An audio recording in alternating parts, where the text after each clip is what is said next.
What's up, everybody? Hope you all had a great weekend, and welcome to a Monday edition of Bet365, or Monday edition of Morning Cup of Hockey, presented by Bet365. That's where my mind is this morning. It's good to have my friend, I'm not his friend, Colby Cohen, back on the show this What are you weekend. talking about? I said on Twitter on we were Thursday. friends. It's good to have you back here. It was a great weekend of NHL action, post-trade deadline, and college hockey. A lot to get into this morning. We got Andrew Raycroft coming on at 9:30, so we look forward to hearing from him about the disastrous deadline that it was for the Boston Bruins. In my mentions right now, all I'm getting is Fire Drury. I can post about Francis Tiafoe, and people are responding, hashtag Fire Drury, so that's where we're at in New York. Colby, where do you want to begin? It's good to have you back. I also saw somebody from Rangers Twitter tweeting about firing Laviolette yesterday too. Yeah. I'm like, really? Are we really still? He made it this far. I don't think he's going anywhere. We're really still doing that. Yeah, I mean, look, I'm excited to get Razor on today because I just kind of want to hear what the pulse of the Boston Bruins nation is feeling. I mean, I saw. What'd you say? The end of an era, officially. Yeah, I mean, I saw Grinnell tweeting about his levels of devastation about the Boston Bruins. So, but I also kind of get it. You know, I really do. I think that, you know, this team was going nowhere quick, and they were locked into some contracts which don't allow them to, you know, fully rebuild. Like, you can't go to some tear it down rebuild when you have McAvoy and Swayman and Pasternak and these guys. Like, that's a core right there that is pretty good. So it will certainly be interesting, you know, to hear from Andrew Raycroft about it. But I mean, look, I think I haven't had a chance to really talk about any of this stuff. We're waiting for your opinions, dude. We need it. And I mean, there's definitely some things that have been developing here surrounding the Rantanen stuff, and the Carolina Hurricanes and the Colorado Avalanche and the Dallas Stars. It's almost like a little love triangle. And I'm gonna start off by asking you a question based on something that I remember you saying on the show. Yeah. We argued about it. We put it on social media. And I just want to ask this. Does Mikko Rantanen still get his jersey retired in Colorado, Johnny? Because, boy, you were so sure of it about, I don't know, 30 days ago. And I was so sure that it wouldn't happen. And so I just want to know, have you changed your mind on the jersey retirement? Yeah, I actually went back and saw that tweet over the weekend. Someone replied, like, how about now? And I was like, nope, that's dead. Definitely not happening. When you go to a division rival, I don't see Mikko Rantanen being remembered. Like, he'll obviously have his Avalanche moments when I think his career is all said and done. But after signing an 8-year deal with Dallas, like, we might end up remembering Mikko Rantanen as a member of the Dallas Stars when his career is all said and done. Like, the Colorado days might. I said this to you when we were talking about this jersey retirement. I said to you, he's going to go somewhere else for 8 years. But it's different because it's in the division. Like, that's why. If he was in Carolina for 8 years, it's looked at differently. But because he's going to be playing against Colorado for the next 8 years in their division, it changes everything for me. But I also don't understand. Like, can we just try to be reasonable people for a minute here? Me or me? Anybody and everybody, you, the people who listen or watch or whatever. And let me ask, like, did Mikko Rantanen ask the Colorado Avalanche to trade him to the Carolina Hurricanes? No. Did he ask? Did they ask him? But Drew has a good comment here in the chat. Chelios spent more time as a wing than Hawk. This logic is off. You know, that's a pretty good point. Where's Chris Chelios? Where's Chris Chelios' hometown? Chicago. Okay. But he's a hometown guy, right? I think it should be. I think this part of the argument should stand. I said if Colorado gets another cup without him, then he probably wouldn't go up anyway. But if they aren't able to get one, that one cup means that much more. And he was obviously a big piece of that with Landeskog, McKinnon, and Makar. I think those four would go up together. Yeah, Look, I don't understand why we're vilifying Mikko Rantanen. I'm not. I'm not saying you are, but I think Neil, I saw it a little bit further up the chat as it was buzzing through, said Rantanen took all his goodwill from the Colorado Avalanche. So here's a couple of things we have to remember. Yeah. We have to remember that not all information is correct. Okay. We have to remember there's two sides to every story. Everybody says, well, he turned down the same amount of money in Colorado as he ended up getting in Dallas. Well, remember something. There's no state income tax in Texas. So I also don't know if that's true. We've Joe Sakic and Chris McFarland never came out and said we offered him this number. Yeah. Okay. So there's just a lot of information out there. And I would just say, why do we always vilify the player, not the team? Why didn't Carolina offer him $15 million a year? Like, why not offer him if a guy, show him the money? Well, Colby, I don't think he's being vilified from the Carolina perspective. I think it's more so the Colorado.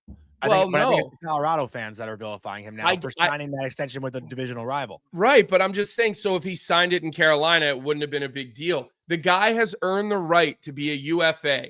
Colorado traded him. They didn't wait till the deadline. They didn't take it down to the last minute of negotiation. They decided a few weeks ago, they got way out in front of it, and they said, okay, we can't make a deal with this guy. We're not even going to continue to try. We're going to cut bait. So we're so quick to just point at all the player. We're never quick to point at the team. I mean, look with the Boston Bruins. I know we're not going to the Bruins right now, but we're so quick always. Well, the player's selfish. Well, the player this. The owners are selfish for putting in a salary cap. If there was no salary cap, we wouldn't be having these discussions. So, I just don't think that Rantanen is a villain here. He earned the right to choose where he wanted to play, whether that was on July 1st or he did it at the trade deadline by basically saying, if you want to maximize my value, which wasn't that much value anyway, then you got to send me where I want to go. Like, he's earned the right within his contract. And it seems clear the money wasn't the thing in Carolina. Like, listen, this guy was traded in blindsided fashion. His life was uplifted from Colorado to Carolina, and he had a chance to get there and assess everything that he wanted going forward. And honestly, kudos to him for telling Carolina basically straight up that he didn't see himself long-term there because they were able to get a return for him. He didn't leave them out. He's not leaving them out to dry by just being a rental and then not signing this summer. Like, I'm not saying like Gensel did, but that's basically what the situation would have been. Carolina would have been stuck with nothing, and they got a pretty good return for Rantanen when all considered. Yeah, Eric Tulsky, he to me is the fool of this whole process. I'm with you, New York Marine. This guy showed his inexperience, we'll call it, and he showed that guys with more seasoning, whether that be agents, whether that be other general managers, maybe it's other owners, because Tom Dundon is as we well know, he is has his hand on the button, we'll call it. But I don't know. I think that at the end of the day, when a player is going towards being a UFA, just like Mitch Marner is going to do, they want to get to market. They want to see their value. They want to use their leverage. Look at how teams use their leverage. Oh, you don't like our trade offer? We're just going to trade you. See ya, Mikko. Oh, Brad, you don't like the AAV on our offer, Mr. Captain and 16-year player? See you later. You're going to Florida, right? Now, granted, he gets to go to a great place, but again, like, it's okay for a player to want to go to market. I just don't understand, how we aren't looking at the Colorado Avalanche just trading him and not trying to take this down to the wire. And we're not looking at the Carolina Hurricanes' ineptitude and turning Natchez and Jack Drury into Stankoven and 2 first-round picks that you have no idea if they're going to pan out, right? Sorry, Taylor Hall. I forgot. Okay, cool. I don't know. Like, I think Eric Tolsky is the biggest loser here, in my opinion. I agree, but I also will say too, I spoke with Jeff about this over the weekend, and I heard Tolsky's comments that he made with the media, and Jeff and I were just talking about how Tolsky almost looks at this like an entrepreneur, like that's where his background comes from. Obviously, like you said, the inexperience is certainly a factor, but you got to give him the credit for taking the risk. And the fact that he's been able to turn all this around, like you do turn Natchez and Drury into, a ton of pretty strong assets, like that is almost a positive. Obviously we're talking about Mikko Rantanen having one of the better players in the league here. And sure, that is a loss. Like that sucks for Carolina. But if you look at everything from the overall perspective of what they had originally when this whole thing started versus what they have now, I don't think it's actually that bad. Yeah, I mean, listen, I don't think that Logan Stankoven is at close to the level Marty Natchez is at. And again, why did Marty Natchez want to leave? Because he didn't feel like he was getting the money that he wanted and the opportunity that he wanted, right? And so you're seeing a trend here. And if you think trends don't carry, well, then you're wrong. I mean, there's been ebbs and flows in the history of this game of hockey where for a while it seemed like, I remember like maybe it was the early 2000s, like the Flyers were getting every big name free agent. The Rangers would always get them. The Flyers would always get them.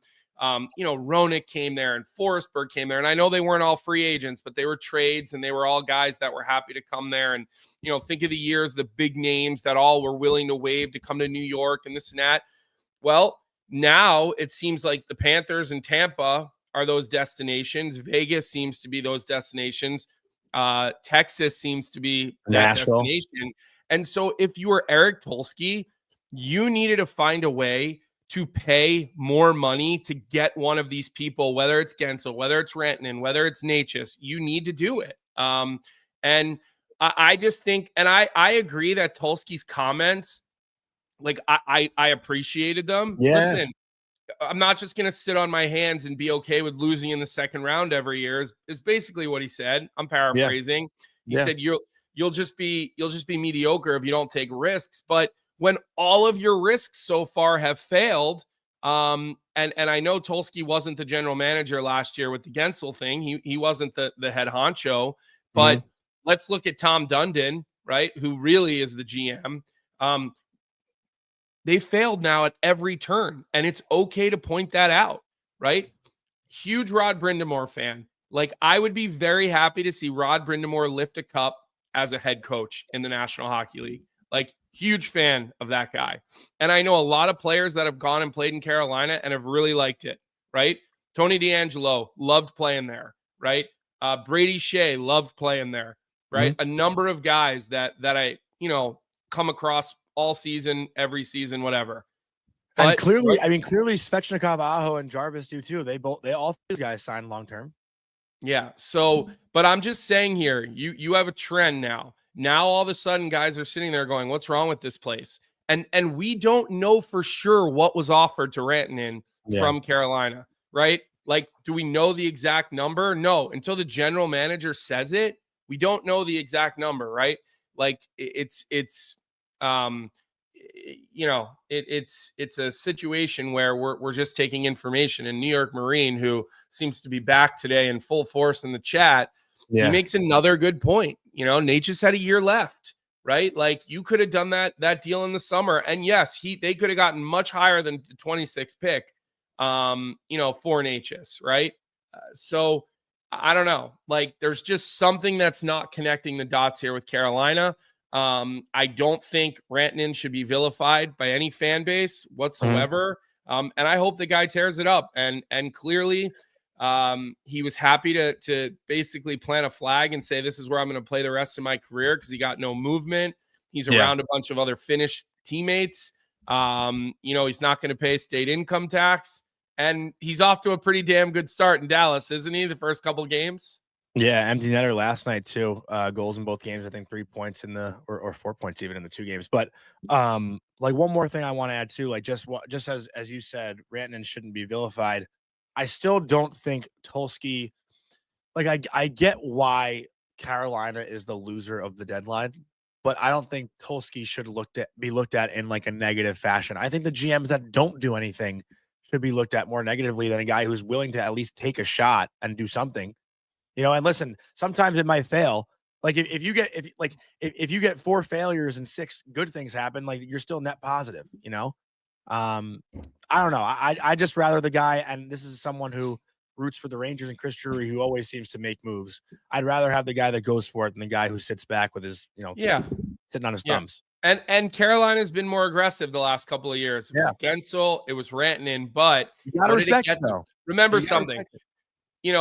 Let's say a dozen teams are aggressive at the trade deadline every year, right? Yeah. 12 of the 16 playoff teams. 11 of them regret One team wins. 11 of the 12 generally regret what they did. Yeah. Right. Yeah. I mean, and big game hunting and superstar hunting is not something that always works. Ask Drury and Kane and Tarasenko and all those guys from that year. Right. So, okay. That's kind of it there with Carolina. I just as much as you're willing to say, I don't think they're the main loser. I think it's okay to our job is to come on here and talk about these things, right? Yeah. And have an opinion about these things. That's my opinion. My opinion is Tulski ends up the guy with his pants down. Although Logan Stankoven had a good debut and he looks good. Marchand 2 goals but again, Logan Stankoven, is his ceiling ever going to be what Natchez' ceiling is, or Rantanen's ceiling, or like, I don't know. As a player of that size, it's hard to say that it would be.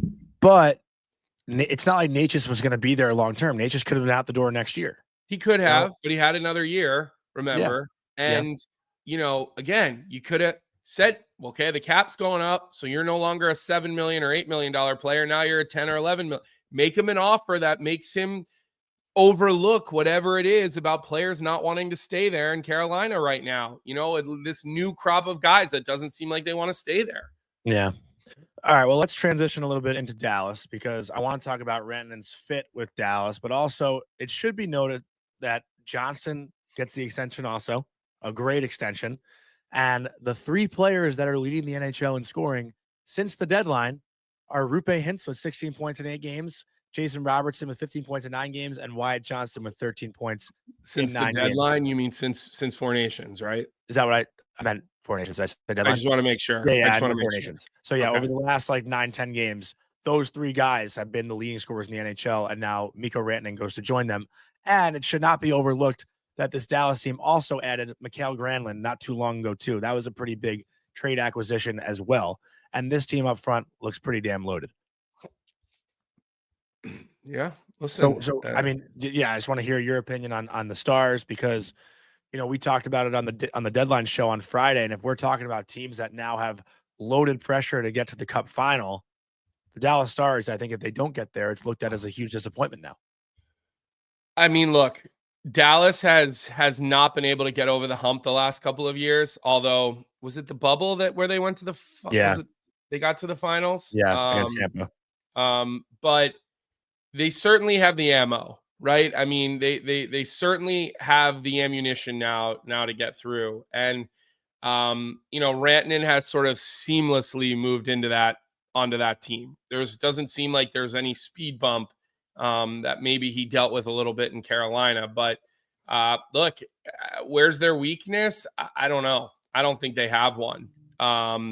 You can Vic is saying the right side of their blue line. You can look at the back end and say there's a little bit of hole there, but ultimately this is a hell of a forward group with a solid back end and a very good goaltender. How's Ottinger going to be in the playoffs? He's been a little up and down, but it certainly makes that division really interesting. If we see like a Colorado Dallas playoff series, there's certainly a little bit of extra juice behind that. Well, next Sunday, the Dallas Stars go into Colorado and take on the Avalanche at 3:30 Eastern. next Sunday. So that'll be a huge game to watch. I wonder if TNT will pick that up next Sunday. Obviously, I think a lot of eyeballs will be on that game. And then not to just whatever, but the Rangers play the Oilers Sunday night. So good back-to-back games next Sunday. Obviously, the focus will be on that game. But Colby, back to your point about last year, I said it on Friday's show. I think the Dallas Stars were, a power play or 2 power play goals away from going to the Stanley Cup final last year. In the conference final against Edmonton, that was the biggest thing. Edmonton's PK was at like above a 95%. And Colorado, that series was basically neck and neck. They couldn't find a way to score in the power play. And that's really what separated Edmonton in that series. In game 5, Edmonton's able to go on the road in Dallas and score some goals on the man advantage. And then they run away with that series and win it in 6. But Colorado went through Vegas. Dallas went through Vegas. Dallas went through Colorado, and then they had to face Edmonton in the conference final. Like, it was a gauntlet of a playoff run for them, So if they find a way to score in their power play in the playoffs last year, it's a different outcome. And now they bring in one of the best power play guys in the NHL over the past 5 years, in Mikko Rantanen. And come playoff time, he's a guy that can give them that extra power play goal or 2, right? So I think in that sense, that was the one thing they were missing last year late in their run that could be a huge acquisition for them this year. But do we want to talk about Colorado too while we're here? Because no, not really. I'm like, sure, Colorado. I mean, look, Colorado completely changed the center ice position for them. Vic put up a poll: who wins the playoff series, Dallas or Colorado, in the chat. So I just want to see what people think about that. Right now, it's 56% Dallas. I actually vote Colorado. I said Colorado, I think 2 months ago, is my team to win. Remember in preseason when you thought Colorado was like done? Like you had them done. I don't know if I really. Well, when we did our preseason rankings, you had them done. It definitely wasn't preseason. It was at the start of the year when they had like 10 injuries. Okay. The team that I really do. Let's let the poll sit for a little. Yeah. I want to talk about Toronto. I really do want to. I want to come back to East for a little bit here. Can we just make the one? Can we do Colorado quickly or no? Go ahead. I just wanted to address Nathan MacKinnon's comments after they traded for Brock Nelson and Charlie Coyle, because I've never seen a player flat out say this. So Vic, if you can cue it up, let's hear what Nathan MacKinnon had to say after they acquired those guys. Yeah, I really don't think you can win with young players. I think it's awesome. Those 2 guys have been in deep runs. They've been around a long time. Really, really excited. Obviously, we're going to miss Mitzi's a great friend, great teammate. Just the business. But yeah, I think 2 huge bodies down the middle. I think both can play wing, whatever. So versatility is great, and really excited. I mean, for him to just flat out say, I don't think you win with young players. I mean, hearing that from a guy like Nathan MacKinnon, I think that has a lot of weight behind it. And Colorado, what they've been missing since their Stanley Cup championship was the strength down the middle. Obviously, Nazem Kadri, was the guy that they've really been looking to replace. And now they add Brock Nelson and Charlie Coyle to figure that out over a guy like Casey Middlestad, who, let's face it, he wasn't really strong enough to fit that mold there. Yeah, so if I remember correctly, Middlestat was traded for Byron. Yeah, Byram. So basically, they turned Byram into a rental in Brock Nelson. Is that kind of how that trade shakes out a little bit now? Sure, you can look at it that way. I do remember that. That's not who Middlestat was traded for. Middlestat was traded for Coyle, so maybe it's Charlie Coyle. Yeah, no, I understand that, but I'm just, sorry, they turned him into Coyle, who has term left, right? Yeah. Okay, so that's a little bit better. But listen, I'm not surprised at what Nate MacKinnon said. I don't think you can have a roster littered with young players. I don't, especially down the middle, in the playoffs, especially on the back end. You can have 1 or 2 or whatever sprinkled through your lineup, but you can't have a bunch of guys, and rarely do you see a ton of entry level contracts, in a final, right? I mean, maybe guys on their second contract, maybe guys with a little bit of sand in their teeth, but I don't necessarily disagree. I mean, the playoffs is 2.5 months of the most grueling, high pressure,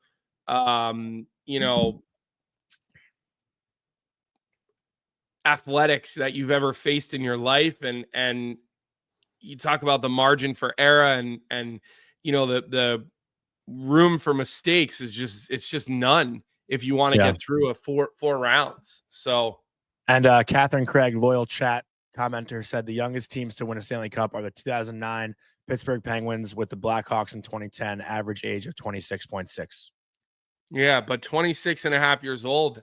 I thank you for that information, Catherine, but 26 and a half is not young in the NHL. I mean, players get to 30 and we start to think they're kind of at the 15th hole, right? Like, and again, you can look at those teams, but that's also 15 years ago now. The NHL's changed since then. Right. Yeah. Well, the league has gotten younger. Yeah. Because money's gotten bigger at the top of the contracts, right? Like you have $13 million players now. So that means you have to have more $900,000 playoffs. So, 26 and a half is it seems like it's not that young, even though they're young, you know what I mean? Like, once a guy's 26 years old in the NHL, like most of them have been in the league for at least 4 years. Yeah. I would say at least 6. Well, we got to average it out, right? Not everybody. So it's a good stat, though. It provides good context. So, all right. So before we bring Razor on, let's get into the Leafs quick, because I know I do want to spend time talking about it, but clearly you have your thoughts on it. So, we could even start with Razor when he comes on. We could stay with the Leafs. Yeah, we can just bring him into the conversation and ask him about the Leafs. He's got his connection to the Leafs as well. I mean, here's what I want to understand. What do Leafs fans expect? Because I thought Carlo was a phenomenal addition, because you bring in a guy who can actually play in your top 4 on the right side. And I thought Scott Lawton was a great acquisition. He can play basically anywhere in your lineup, but he's perfectly suited to play on the third line in the middle. And we see every year the team with the best third and fourth line, obviously everybody has big time first 2 lines. So I want to know from a Leafs fan, and Vic, feel free to chime in here. Like, you already have the big 4. What your team? Wait, do you think Leafs fans are complaining about the deadline? Because I think they thought they nailed it. Well, I've just seen people kind of critical on Tree Living, and I just don't understand. Like, you already have the big 4. You're not going to make this big name splashy trade. There's no room to bring in another guy like that. The Leafs need to round out the rest of their lineup every year until they move on from one of the big 4, right? And now we see the information leaking about Marner wouldn't waive to go to Carolina, and they wanted Nyes, and there was a different stories and different information out there. But I don't know. I thought the Leafs did pretty well, right? Like, they added they added some depth and some help, and again, like, what would be the reason for them to be in on a big name guy without moving a big name guy out? Yeah, I don't think that was even a conversation, though. Like, I from what I've seen, I think this is like the perfect way they could have handled the deadline. Like you said, they add that second pair right shot, and they add a third line center. I don't see any other move that they could have made. Also, because where their money is tied. I think for the most part, this is a win for the Leafs. I would say. I think the frustration is now, the frustration that you're probably seeing is about Marner and him not renegotiating till what sounds like the summer, if he even does it in the summer. And now there's a fear that what John Tavares did to the Islanders, Mitch Marner might end up doing to the Leafs, which is basically leaving them with nothing. I think that's where all the criticism is coming from, because they didn't get Marner signed to an extension, and they haven't gotten him signed to an extension. And we can bring in Andrew Raycroft into this conversation as well, because I'd love to hear what he's thinking right now. So before we do, just want to give a quick word from our sponsor, Proraso, the most complete choice for shaving and beard care. Made in Italy since 1948, Proraso has been a staple of Italian culture and barbershops globally for 4 generations. So get 15% off at Proraso-USA.com with our promo code Hockey15, in all caps, Hockey15. And Razor, I'm supposed to ask you how your morning is, but I don't know if you caught the end of our conversation there. I'd love to hear what your thoughts are on what the Leafs, did at the deadline. But it does look like you're busy this morning. So what's going on with you? My morning's great. Did I miss something? I heard the end of that. I thought, is there something else going? We're just talking about Marner, and Jonny made a comment there at the end of his statement or rant it's an annoying comment to me, because he's like, well, Marner might leave them high and dry. No, that is the wrong way to look at it. Mitch Marner has just played out a contract. He's earned the right to be a UFA and to see what else is out there. So if he does decide to go to market, he's not leaving anybody high and dry. He is exercising the right that the Toronto Maple Leafs put on a piece of paper. They signed it. He signed it. And now he's just exercising his way through that. Why are we so quick to say a guy is leaving a team high and dry? That's bullshit. Leaving a team high and dry would be like, hey, guys, playoffs is going to start this week. I'm going to go to the Bahamas. Good luck in the playoffs. What Vic does. What Vic does, exactly. I don't know, Razor. I'm fired up today because all we do is point fingers at players. What about teams? What about owners? What about general managers? That's where the fingers should always be pointed. Well, the other thing too, all of that too, and it happened with Rantanen the last week, right? Is like people want to make decisions for him. It's like the funniest thing in the world that you're literally just a guy who loves hockey on social media that's out there saying Mikko Rantanen should do this and that and the other thing, and it's comical to me. And I don't understand why people have an opinion about that. Like I guess people just have an opinion about everything nowadays, and that's the world we live in, and I guess that's their right too. But no, I mean John Tavares he signed his contract, he did everything he could for the New York Islanders, and he decided he wanted to go somewhere else and get paid somewhere else. If the Islanders had paid him $10 million more a year, I bet he would have stayed there. I mean, it's a market, and that's what the market is. Razor, I could speak from the fan perspective because you guys both played in the NHL. I didn't. So I get why people have those comments. It's because Tavares spent the whole year saying, I want to stay here. This is where I want my future to be. When in the back of his mind, he probably knew the whole time he wasn't going to do that. Sure, but it seems like Marner's saying, like, those are the comments it sounds like Marner's saying right now. I see myself being a long-term Leaf, but then again, he isn't willing to renegotiate during the season. So, like, you're sending the wrong messages. Yeah, well, I mean, we could go into the reason why. I mean, it's pretty obvious. Of course, he's not going to flat out say, "I'm going to leave." I'm not going to go say, "Yeah, that's right." That's part of his contract too, to say that he wants to be in the place he is. The Marner thing's going to be awesome. It's going to be fascinating, only because, and on top of it, because it's Toronto. He's going to be the highest paid player. I think we talked about it on this show, right? That he's going to be the highest paid player in the summer. If he signs before McDavid, whatever extension Connor's going to get, he's going to be the highest paid player in the National Hockey League. So he's going to blow Rantanen right out of the water with the 12 or 13 million in Dallas. He's going to get 15, 16. Yeah, but to that point too, if Connor McDavid doesn't sign an extension, that conversation is going to be fun for a year. Yeah, so is Connor going to say he doesn't want to be in Edmonton the entire season because he wants to go somewhere else, or does he probably has to say that I'm going to stay in Edmonton until he signs the deal? So players, be on the player side, Johnny. Come on, man. Owners make a lot of money. Well, that's the thing. I try to be on both. Razor, he comes at it from an emotional fan perspective, and aware of that. I understand it, but I constantly want to repoint out to people that, like, remove the salary cap and your players don't ever have to leave, because the teams can just they can just keep re-signing them and keep giving them more money. So, all right, look, I have one of my friends his name is Dwayne. He's a big Buffalo fan. He's trying to convince me that Marner is going to sign for $16 million a year in Buffalo. I was like, okay. You might have to give him 20. He's tied to a chair in a basement, and they're threatening. Might have to give him ownership in the team. All right, let's get to the Bruins, because obviously the Bruins made headline after headline, and then more information has trickled out over the last couple of days that have just angered the shit out of Bruins fans.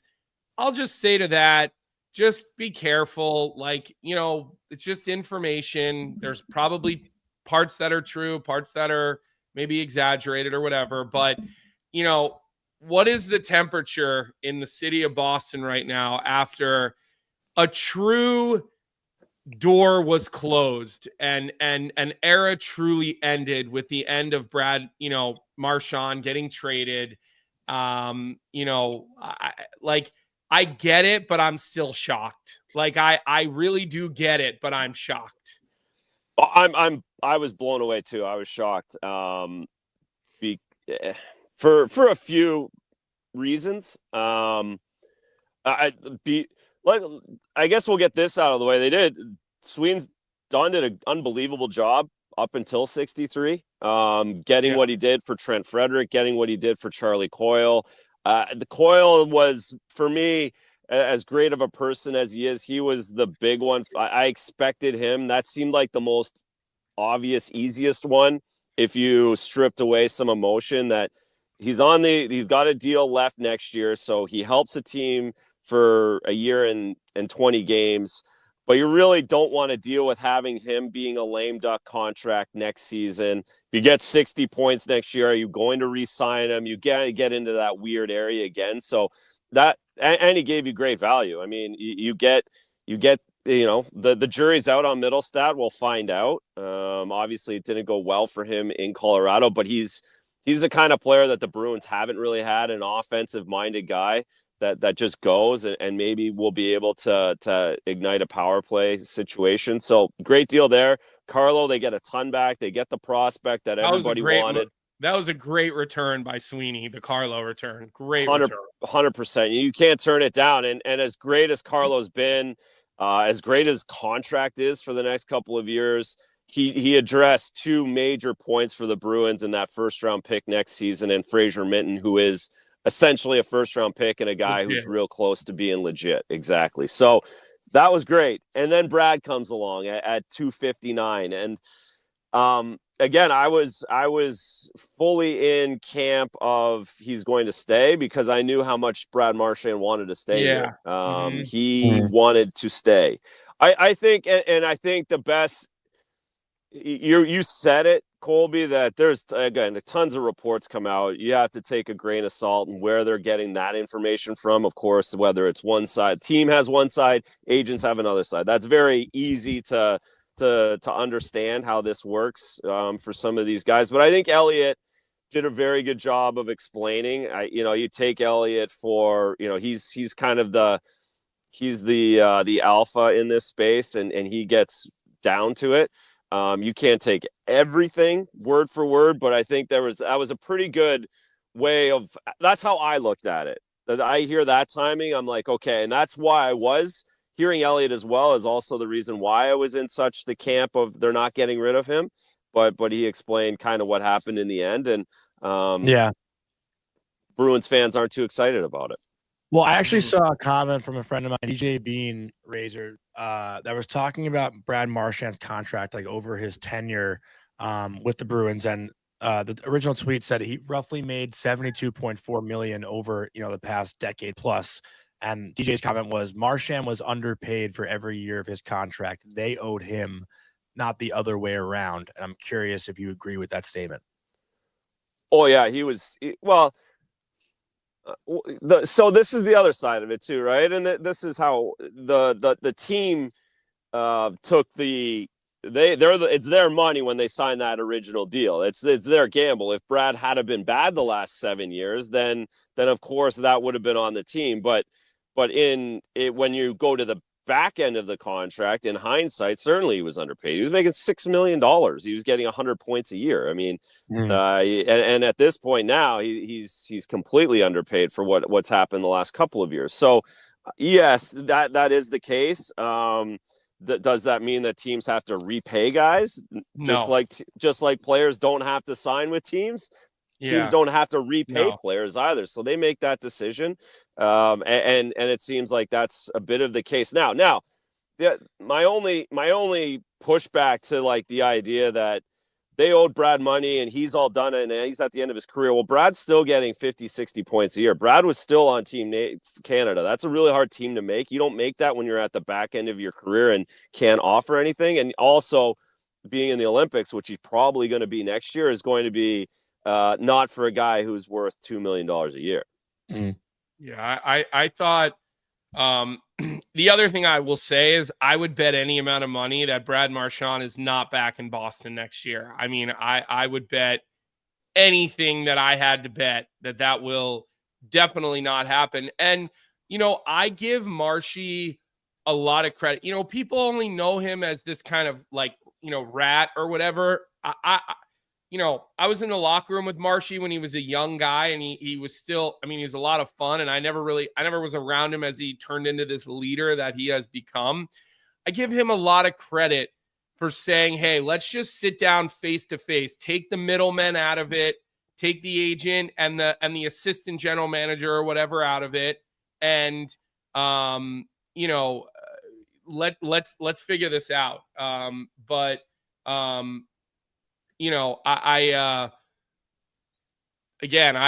like that he did that. It's a shame that it got to where it got to, Razor, but overall I do understand it, because the Boston Bruins are never going to tear down and rebuild fully, because they have a core that you can win with. And everyone's like, oh, they have all this cap space, $34.44 million next year in cap space, but they only have 9 guys signed. So, like, it's not like they have $34 million to spend on 3 or 4 players. You've got to basically rebuild your whole roster. And it sounds like Donnie Sweeney is going to be the guy to do it. Cornelli has a good comment in the chat too about that. If you want to throw that up, Vic, and we can read it out loud too. G just said they're going to overpay some veterans to come in and set the culture like Chicago did. Who else could they pay that will do a better job than Marshy? No, that's what's going to be. That's how this all shakes out. At the end of the day, and that is why, again, this is why I didn't think he was going anywhere. I thought that was so important that you would maybe give him a little bit more, give him an extra year to continue that. Now, obviously, that didn't fit the business model. Him going to Florida, I think, kind of negates the opportunity to come back. I think if it had been somewhere else, far, far away, then maybe that's the move. But I've never subscribed to that. I heard so much of that the last 10 days here in Boston. I just let him just go. Just like, guys don't want to go. Guys don't like getting traded. Guys don't like going somewhere else. And so when this happens, it's really hard to put the toothpaste back in the tube and go back to where you were. It's just too hard for players to do. I've never subscribed to it as a player. I never would have done it. If you want me to stay, I'll stay for the next 20 games, win or lose. I don't want to go guys also know you can't really chase a cup.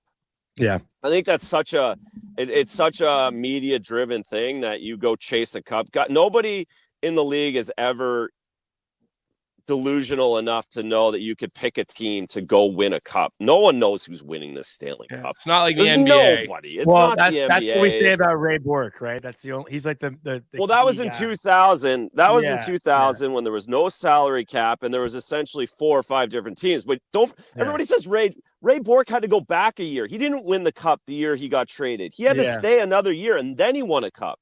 He lost and then won a cup. So he didn't pick right. They didn't pick right. You don't do early in our show. Wrong twice. Early in our show, Razor, I said there's probably 12 teams at the deadline that are really aggressive, and 12 of the 16 playoff teams, right? And then there's usually a couple that maybe they're depth moves.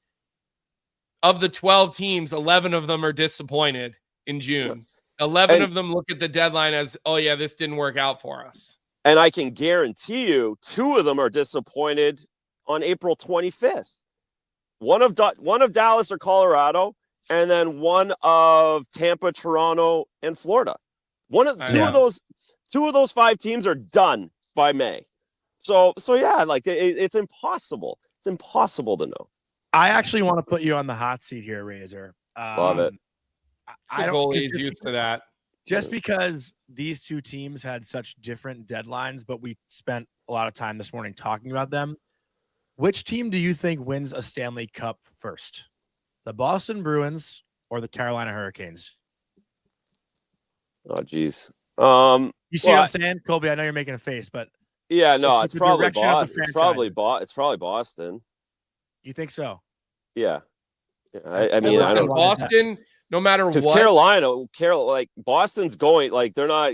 Boston has Swayman, Pasternak, and Lindholm McAvoy for the next 5 years. And so I can start there. And Lorai, who's going to get re-signed. I mean, they've got a really nice defensive core.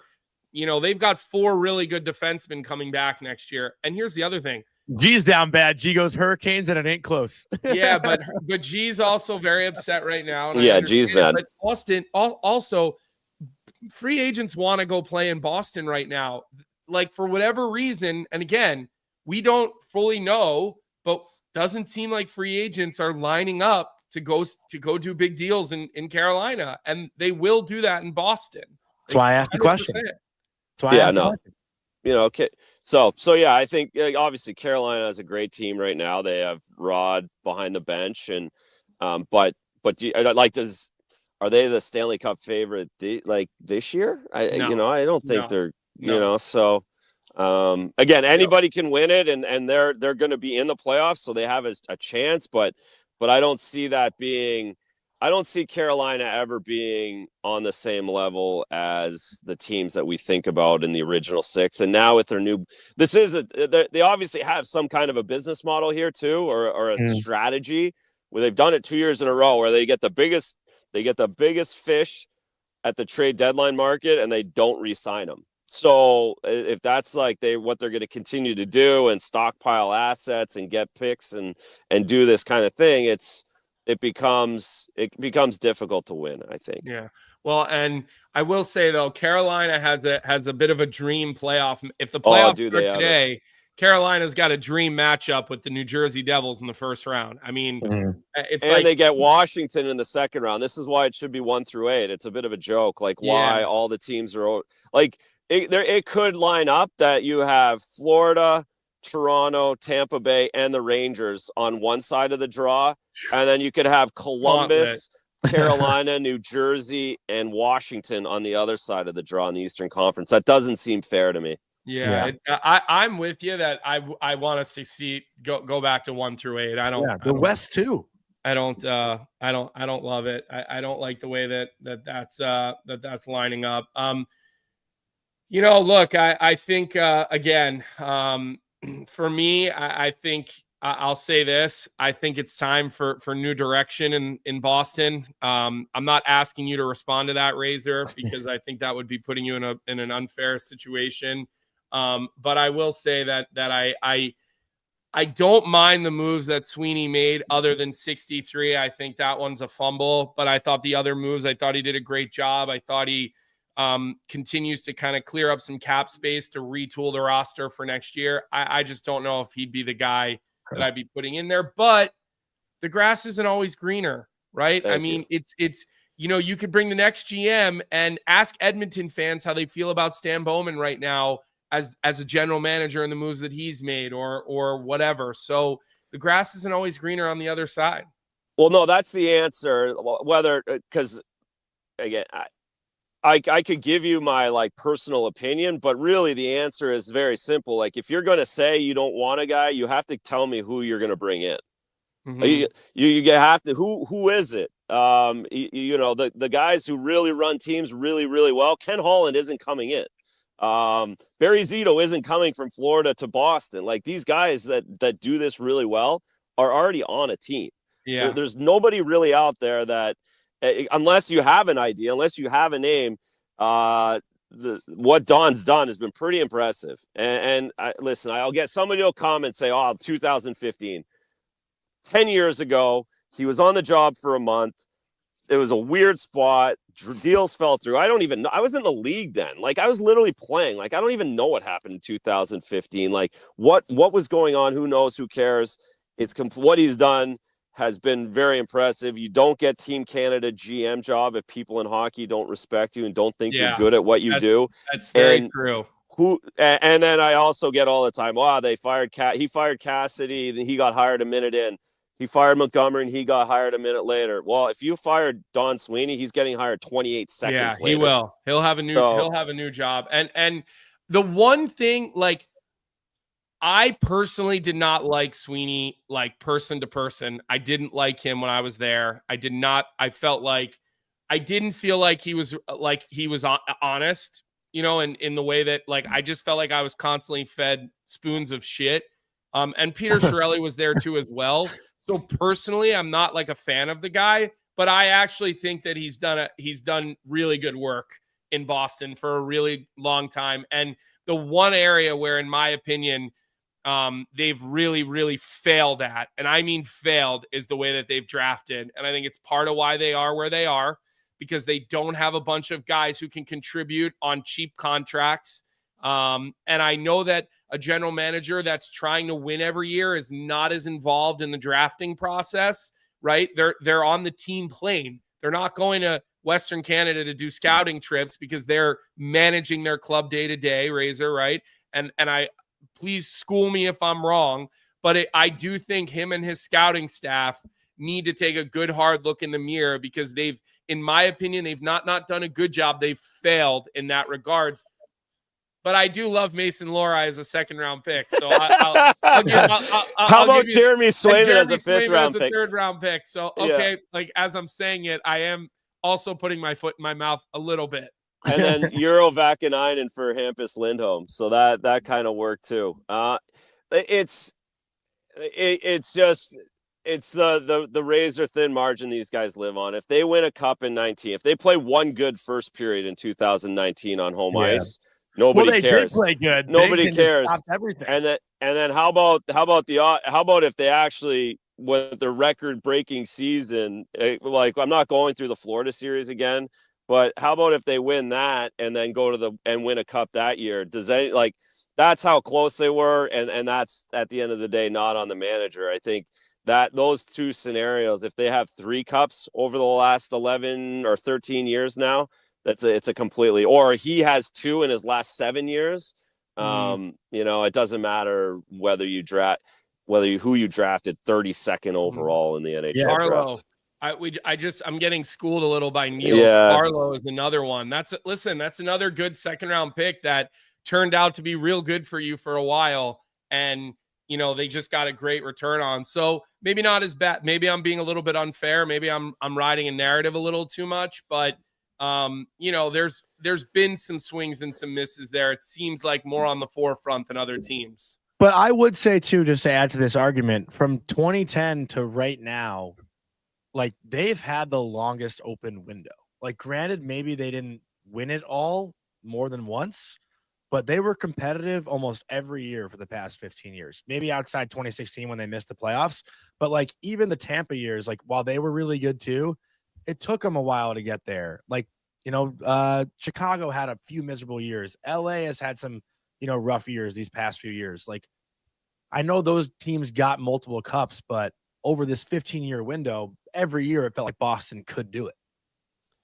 It's been a model franchise. It has, and every franchise has its warts. Every franchise, you can pick different places if you really want to dig into it. Of course, they're a little more scrutinized than the Carolina Hurricanes because they're the Boston Bruins, their original 6. They're not scrutinized like Toronto or Montreal or because they got one. They got a cup in the 2011. They got one. They got that one too. So it's just it's fun. This is what makes it. There's always something going on in this city, and it's been fun covering this team for the last 6 years because it has been something every single deadline, every single offseason, every single playoff time. It's been fun. Like, something's gone on, and I think being relevant in this league's a good thing, whether it's for one reason or another. All right, before we let you go here, because we're going to say bye to you, we kept you longer than we told you we would, as we always do. But no problem. Two quick hits here. Yeah. A, where can we find you as far as the NCAA schedule goes down the stretch here? What will you be doing for that? Because everybody knows you do Bruins. Obviously, you do some NCAA work. And then I'm going to ask you, at the end of you telling us where we can find you, give us a pick for NCAA national champion this year. Got it. Okay. Well, how about Minnesota getting smoked this weekend? Start with that. That's that'll be interesting how they bounce back for regionals. I will be doing what I got, Hockey's finals here at Nesson, and then it cranks up selection show Sunday, regionals the following week. So I'll be at the studio while Colby's out with his designer suits on, calling games, having fun on the road, nice dinners. I'll be grinding 9 hours a day in the studio. Nice dinners in Manchester, New Hampshire. Yeah. And so I'll be doing that. I got the regionals, and then I'm turning the Frozen Four over to Weeksy and Richie. So I'm out on that this year because you guys will be on location. I think they're on location with you. That got pulled back. That got okay, pulled back. got it. So Richie can't be happy about that. So you don't have to feel too bad. You're I'm not missing you and exactly. Butchie. You're not missing out the fun stuff in St. Louis. Well, I'll see you in I guess a couple of Sundays. We'll do the selection show together. So we'll see you soon. Yeah. Well, I want to know how the wraparound show was on Saturday night. That looked awesome. It was fun. It was great. It's perfect prep work, seeing as Hockey East is going to have basically every team in the regional. So that works for me. It would have been nice if something really was on the line, right? Like something like if it was up for like first play, but everyone thing was kind of locked in place other than your UMass getting having to play a game. But those guys, I think UMass playing Vermont's actually a pretty good spot for them. Playing that game's probably better than just sitting out for the weekend, especially if they're going up against and they're BU. hot. Yeah, like that's going to be a good spot. They're going to play BU after they win, most likely. If chalk goes, they got BU the first game or on Saturday night, right? So that should be an interesting show for you two on Monday morning. Oh my God. UMass and Penn State, maybe the two hottest teams in college hockey right now. I mean, I'm not excited to play against UMass right now. Or we're going to need a bet on that, Colby. Well, you will need to make a bet on Friday for that one because that'll be interesting, and someone's going to be upset Monday morning. The other thing too, like you asked me who's going to win, this has to be as unpredictable as ever because we don't know what the draw is. That's we don't know who these Hockey East teams and where there's going to be a conflict and what seeds are going to get switched. So until I see the draw, I really don't feel comfortable picking a team because I feel like someone's going to take the raw end somewhere that we think is a good team that can go. Some bracket is going to be a gauntlet of teams that just doesn't belong together because you can't have interconference matchups in the opening round. And when you have 6 teams from Hockey East, you're going to run into those issues. And imagine if Notre Dame keeps rolling along. Like, oh no, I know. Like you feel like it does feel like whether it could even be Hockey East where one of the 6 don't win. Or one, but especially in the Big Ten, one of these outside teams could go on a run and get in. So I'll just say though, BC to me just has to be the favorite because they've got their stars up front, but they've got the best back end and the best goaltender. Like that back end with Fortescue and company is just too good in my opinion. And they're mature. They've lost. They've learned. Like they've learned the hard lesson. Ryan Leonard. Unfortunately, I think it's going to be a BC year, and I think it's deservedly so. I think that they're just that good. They've built a team that's just that good. So that's my prediction for now. So it feels like you're trying to jinx it or something, but no. No, they're the best team. They are the best team, but we know this will be crazy too. Yeah. All right, Razor, you're the best. Thanks for you got it, boys. You All got right, it. Enjoy. Talk to you soon. Appreciate it. And we should we'll hit G's comment in the chat. I was just gonna say, I think Maine could make a run. Look, G, I don't.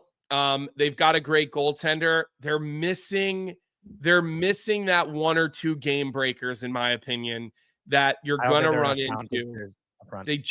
They're a team, but when things get tight, you need a game breaker, and that's the one thing to me that they're missing. That these other top teams have. They have game breakers and they have more scoring. And I think ultimately Benny Barr's got to go out and land himself a game breaker or 2 at Maine to get over the hump. I certainly wouldn't want to see them in the opening round. But I think that they're going to be, they're going, like, they don't have it yet. I think, And let me just tell you this, G, because I see your comments. I totally disagree with you when you're saying teams that didn't have game breakers. Denver had Booyam, who played like a game breaker in that, on top of the most insane goaltending performance we've seen. Quinnipiac had Lipkin, Graf. Graf is playing in the NHL right now and deservedly so. I don't know. Like I would argue back when you say that they didn't have game breakers and say that I do believe that they did have game breakers on those teams. But it's just my opinion. I would be thrilled to see Ben Barr and Maine make a deep run. I think the world of Ben, and I think Maine has great history. So with Maine too, only one draft pick on their team, which I found interesting, and that's they also have a big injury, and I'm drawing a blank on his name, but like one of their leading offensive players is out for the year. He got hurt about a month or two ago. You know who I'm talking about? I can't think of his name, but he's one of their captains. I didn't. Breen? Is it Breen? No, he's back. He's back. He's playing. Yeah. There's another guy. Okay. No, J-Rock, yes, we will be in St. Louis. So, all right, Johnny, let's get to 365 because I gotta take Sloan to soccer here in about 2 minutes. I gotta be dad here. So yeah. So tonight's bet of the night presented by Bet365, where every nail-biting overtime win is a barn burner. Every face-off play, shot on goal, penalty shot, and every dispensable minute between is amazing. Whatever the moment, it's never ordinary. At Bet365, an official partner of the NHL. Download the Bet365 app today and use the code NATION, NATION, in all caps to get in on the game. Must be 19 or older. Please play responsibly. And if you or someone you know has a gambling problem, please visit connexontario.ca. So with that, tonight's bet of the night, we're going against the Toronto Maple Leafs. We're taking the Utah Hockey Club money line at +105, home dogs. They're coming off of an overtime loss against the Chicago Blackhawks. Connor Bedard had that overtime winner. They have won 4 out of their last 6, while Toronto is now on a 3-game skid, and this is their 3rd straight road game. Utah's kind of sticking around the playoff race too. Right now, they're not too far out of it. They're just 4 points back of the Calgary Flames. So this is a huge game for the Hockey Club on home ice. And we're going with them tonight. That's our bet. Listen, we only have 55 likes on this episode. That's not nearly enough. You guys crushed it with us last week. We did some of our biggest numbers that we've ever done on this show consistently every day. So don't forget to like this episode. Don't forget to subscribe. Lots of content here as we move along. NHL, NCAA, the whole 9 yards.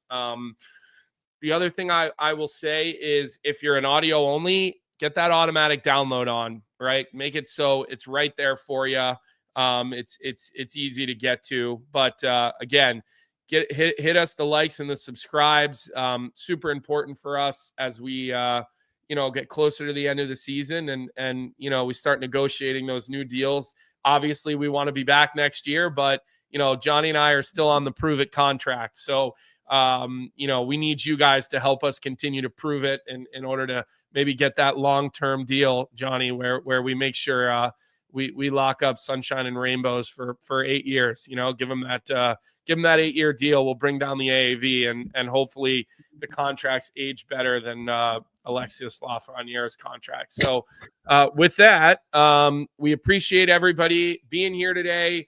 Hopefully you don't have hockey hangover from last week. It was a crazy week. It was a bummer to not be around Thursday and Friday. I love doing trade deadline show. I will let you guys know at some point here, what's going on, just in case I do end up missing a couple of more shows here down the stretch. Not quite ready to go there yet. And I'm not one to usually share a lot of my private life. I know Johnny's a way, excuse me. Johnny is a way better sport talking about his private life than I am. But I will tell you guys what's going on here soon. And that way when I'm not here, you guys will understand why. But other than that, we love you guys. We appreciate you. It's great to be back. Great to see everybody in the chat. I will say when I was flipping my phone on during trade deadline and I saw all of our morning Cuppa people in the chat. I definitely was feeling a little left out and missing everybody. So we hope everybody has a great day. Jonny, good job staying quiet during this long outro. I'll give you some flowers for that, because I'm sure you've been wanting to put your finger up and say something. But other than that, we'll have a busy week. We'll have a lot of guests. We saw G in the chat today. I'm dying to get him on to talk about the Bruins as well. I know we talked about it, but he's so busy this morning apparently, huh? He's been I want to hear his anger and his emotion on this show here in the near future. So everybody have a great day. We'll see everybody, as always, right back here 9 a.m. tomorrow. What's up, hockey fans? If you enjoyed that video, then you need to be hitting the subscribe button right here at Daily Faceoff. Exclusive interviews and analysis from our hockey insider Frank Saravalli, fantasy updates from Brock Sagan, and a daily live show at noon Eastern, Monday through Friday. You don't want to miss any of the fantastic content, so hit that subscribe button.